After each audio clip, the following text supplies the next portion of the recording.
काम ही नहीं हुआ।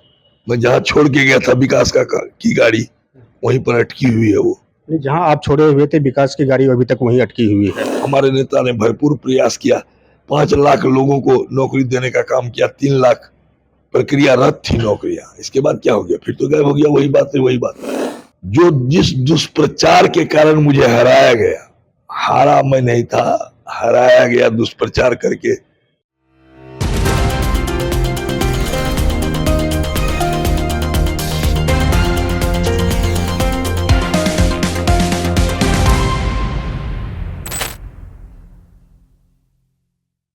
नमस्कार, आप देख रहे हैं सीमांचल संदेश और मैं हूं मनीष कुमार।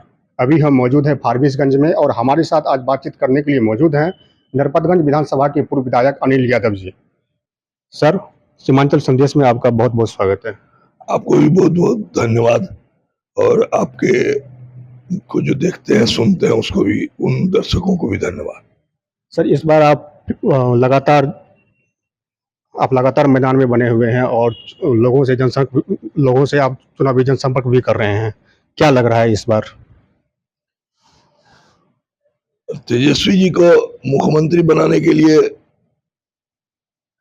लोग पूरी तरह से तैयार हो चुके हैं, और चुनाव के बनिस्पत इस बार लोगों में और जोश खरोश मुझे महसूस हो रहा है।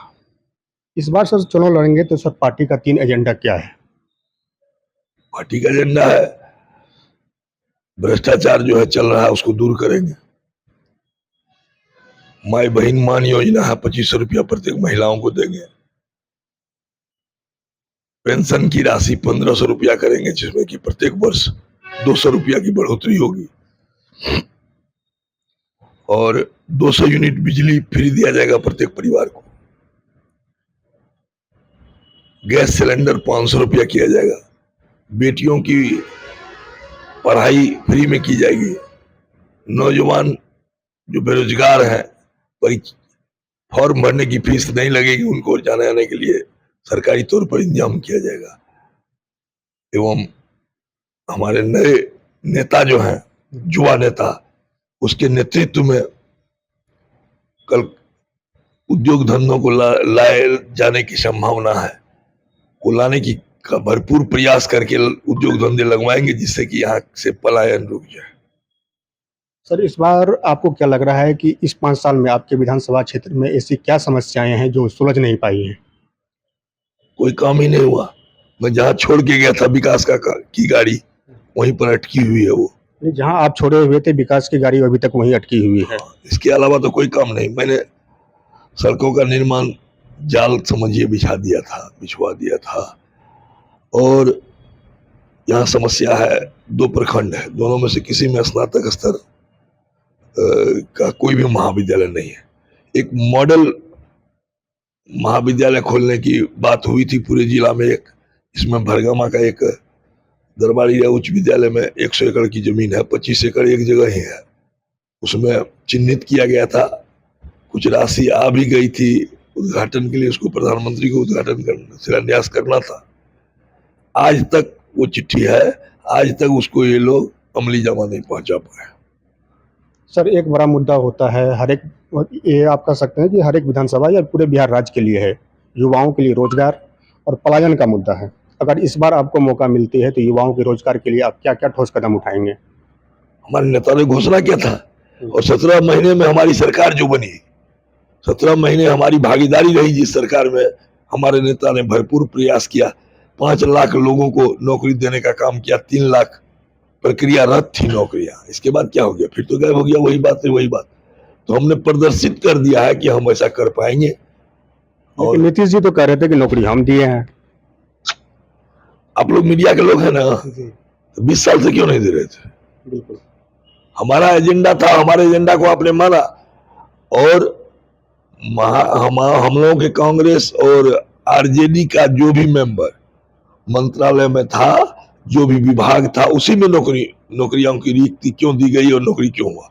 बाकी लोगों में रिक्ति क्यों नहीं दी गई? ये सवाल उठाइए, आप भी जानते हैं, देखिए उसको। नीतीश जी क्या कहें? नीतीश जी कुछ कहने लायक थोड़े हैं। नीतीश जी तो अचेता अवस्था में है। अगर सिर्फ महिलाएं और समाज की बात करें तो महिलाओं की सुरक्षा और स्वावलंबन की आपकी रणनीति क्या है इस बार? महिलाएं सुरक्षित है। और गरीब और पिछड़े वर्ग के लिए क्या योजना है? गरीब ये समस्त जो देखिए सॉवरेंटी है, ये जो प्रजातंत्र होता है उसमें जितनी भी सरकारें आती जाती है, जितनी भी योजनाएं बनती हैं, वो उसी को ध्यान में रख के बनाई जाती है। गरीब पिछड़ा यही इसी पर केंद्रित कोई भी योजनाएं होती है, उसको उसका भरपूर कार्यान्वयन हम लोगों की सरकार करेगी। अगर जनता आपको मौका देगी, जनता से सीधा संवाद है, क्या आप वादा करेंगे कि जितने के हर महीने जनता से मिलकर रिपोर्ट देंगे? निश्चित देंगे। हम जनता के बीच रहने वाले आदमी हैं, सब दिन रहे हैं। कोई ऐसा नहीं कि आज चुनाव हुआ है तब रहे हैं।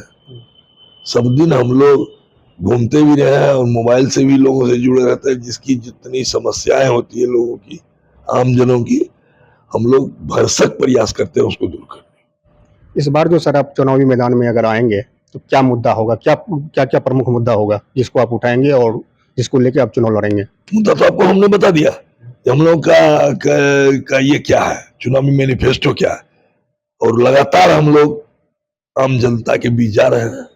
उसको अपने चुनावी मैनिफेस्टो अपने नेता के द्वारा घोषित कार्यक्रमों की जानकारी दे रहे हैं, वही हमारा मैनिफेस्टो। एक सवाल और है सर, जनता का सर ये सवाल है, उनका कहना था अगर आप सर से मिलेंगे तो आप पूछेंगे कि सर आप इससे पहले विधायक रह चुके थे, फिर आप चुनाव लड़े, ऐसी क्या कसर रह गई कि जनता इस बार आपको मतदान नहीं कर पाई या आप चुनाव हार गए? देखिए राजनीति में हार दौड़ का दौर चलता रहता, प्रजातंत्र है ये। बड़ी से बड़ी हस्तियां हारती रही है। इंदिरा गांधी जी यहाँ हार चुकी है, बड़ी से बड़ी हस्तियां हारी है। अटल बिहारी वाजपेयी हार चुके थे। बहुत कुछ हुआ था, केबी साहब मुख्यमंत्री होते हुए हारे थे।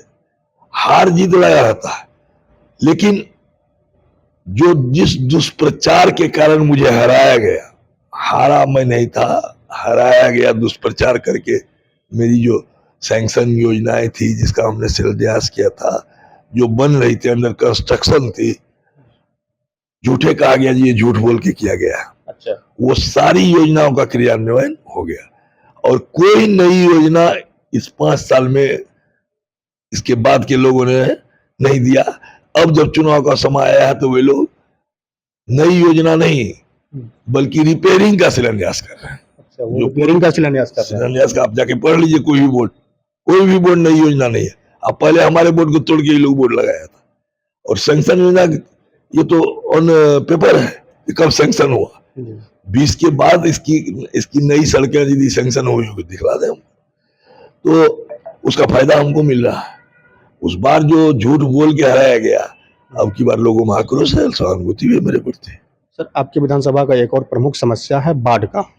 हर एक साल सर बारिश के मौसम में सर बाढ़ आती है, इसके निदान के लिए सर क्या ठोस योजनाएं हैं या आगे आपकी क्या रणनीति होगी जब आप चुनाव जीत कर आएंगे?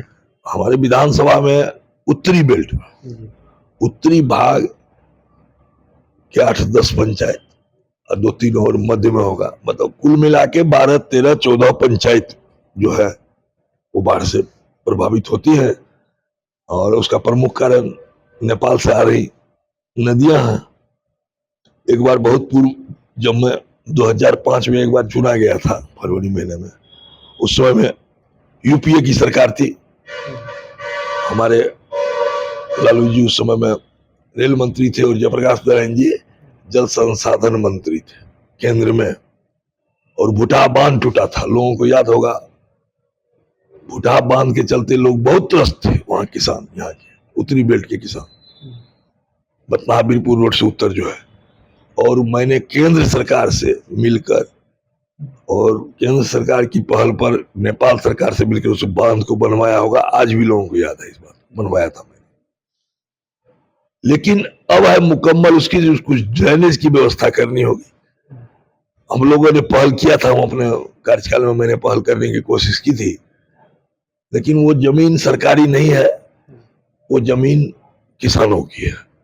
तो उसके लिए यदि हमारी तो सरकार थी नहीं, हमारी पूर्ण रूपेण सरकार यदि बनती है तो हम कोशिश करेंगे कि उस जमीन को ड्रेनेज विभाग से एक्वायर किया जाए।